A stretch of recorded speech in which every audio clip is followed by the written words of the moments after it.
Un devocional diario, cristocéntrico y teológico. Iglesia Cristiana, Casa de Dios. Pastor y Doctor Israel Ibarra.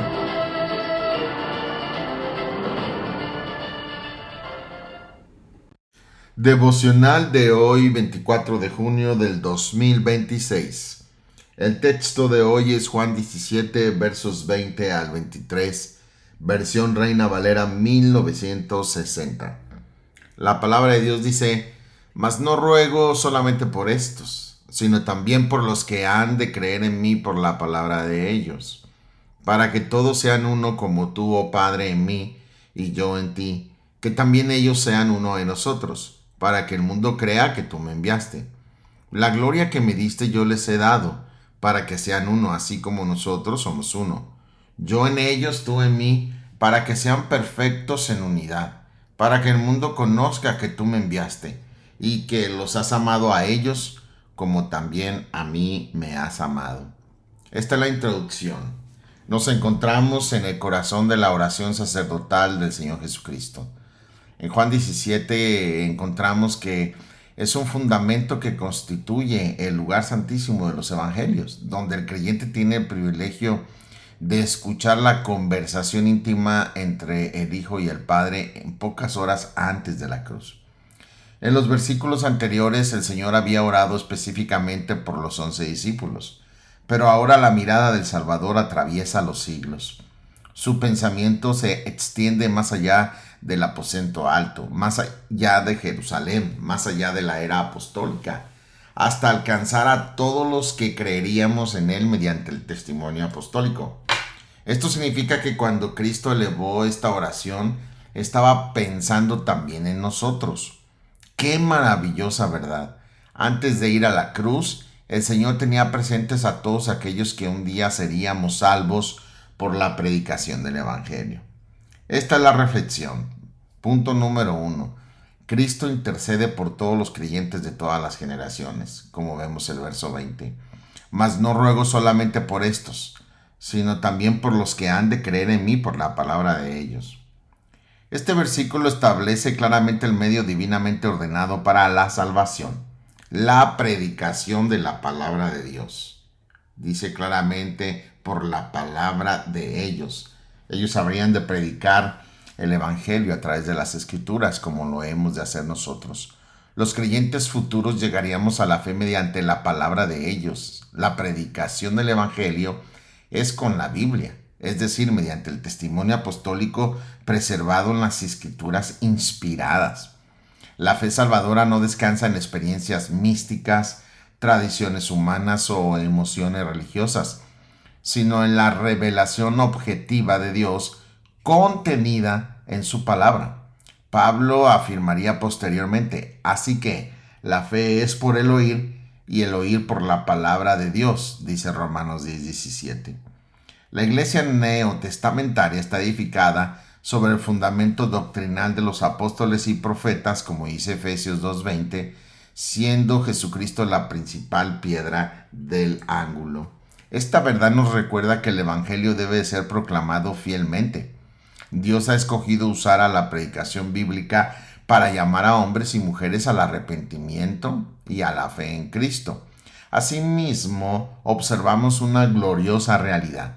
Cristo continúa ejerciendo su ministerio sacerdotal en favor de su pueblo. Él no solamente murió por nosotros, vive para interceder por nosotros. Declara Hebreos 7:25, por lo cual puede también salvar perpetuamente a los que por él se acercan a Dios, viviendo siempre para interceder por ellos.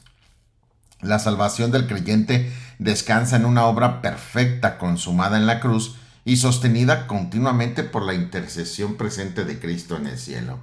Segundo, el deseo del Señor es la unidad espiritual de su pueblo. Verso 21.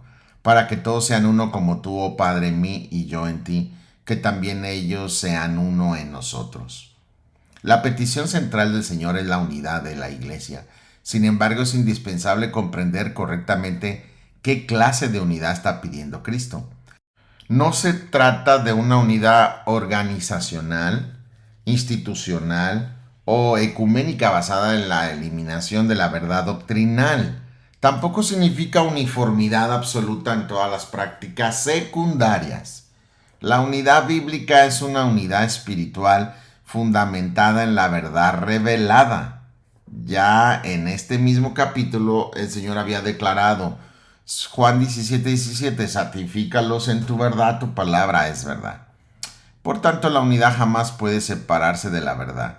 La unidad por la cual Cristo ora surge porque todos los creyentes genuinos compartimos la misma vida eterna, el mismo Espíritu Santo, el mismo Salvador que es Cristo, la misma fe apostólica, el testimonio basado en las Escrituras de los apóstoles, el mismo Evangelio, el mismo Padre Celestial. Pablo lo explica así en Efesios 3 al 6. Solícitos en guardar la unidad del Espíritu en el vínculo de la paz, un cuerpo, un espíritu, como fuiste también llamados en una misma esperanza de vuestra vocación. Un Señor, una fe, un bautismo, un Dios y Padre de todos, el cual es sobre todos, y por todos, y en todos. Así como existe una perfecta comunión entre el Padre y el Hijo, debe existir una comunión real, práctica y visible entre todos los que somos hijos de Dios. Esta unidad no significa ausencia total de diferencias personales, culturales o ministeriales. Más bien significa que Cristo ocupa el centro absoluto de la comunión. Los primeros creyentes perseveraban así. Hechos 2:42 declara que perseveraban en la doctrina de los apóstoles, en la comunión unos con otros, en el partimiento de pan y en las oraciones. La verdadera unidad cristiana siempre es Cristo-céntrica y podríamos decir escritura-céntrica. Tercero, la unidad del pueblo de Dios tiene un propósito evangelístico, como dicen los versículos 21 y 23, ya que el Señor declara 2 veces, para que el mundo crea que tú me enviaste. Y después declara, para que el mundo conozca que tú me enviaste otra vez. La unidad de los creyentes constituye un poderoso testimonio delante del mundo incrédulo. El mundo está caracterizado por divisiones, egoísmo, orgullo, rivalidades y odio. Cuando hombres y mujeres de diferentes trasfondos, culturas, edades y condiciones sociales viven en amor genuino bajo el señorío de Cristo, el Evangelio se hace visible. Jesús ya había enseñado en Juan 13:35, en esto conocerán todos que sois mis discípulos, si tuvieres amor los unos con los otros. Las contiendas carnales, las rivalidades personales, los celos ministeriales y las divisiones pecaminosas dañan gravemente el testimonio del Evangelio. Satanás busca constantemente dividir a aquello que Dios ha unido. Por eso el creyente debe esforzarse, como dice Efesios 4:3 que ya leímos, solícitos en guardar la unidad del Espíritu en el vínculo de la paz. Debemos distinguir entre separarnos del error doctrinal y mantener actitudes pecaminosas de división. La fidelidad doctrinal nunca debe convertirse en un espíritu sectario, orgulloso o carnal. 4. Cristo ha compartido su gloria con su pueblo. Verso 22. La gloria que me diste, yo les he dado. ¿Qué gloria es esta? Primeramente se refiere a la gloria moral y espiritual derivada de nuestra unión vital con Cristo. Por medio del nuevo nacimiento, el creyente participa de la vida del Señor resucitado. Hemos sido hechos nuevas criaturas y somos transformados progresivamente a su imagen. Pablo lo describe de manera magistral en 2 Corintios 3:18. Por tanto, nosotros todos, mirando a cara descubierta como un espejo la gloria del Señor, somos transformados de gloria en gloria. Además, existe una dimensión futura. Los creyentes compartiremos la gloria eterna de Cristo cuando Él regrese. Colosenses 3, versículo 4 declara, cuando Cristo vuestra vida se manifieste, entonces vosotros también seréis manifestados con Él en gloria.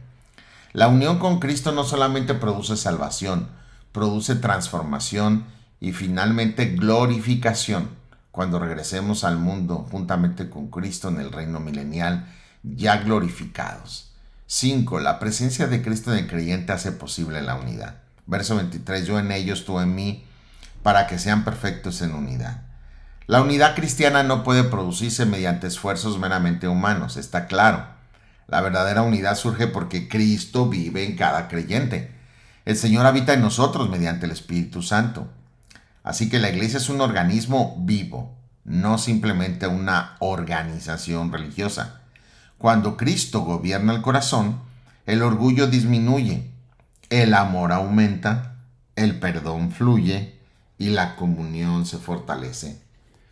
Cuanto más cerca estamos del Señor, más cerca estaremos unos de otros.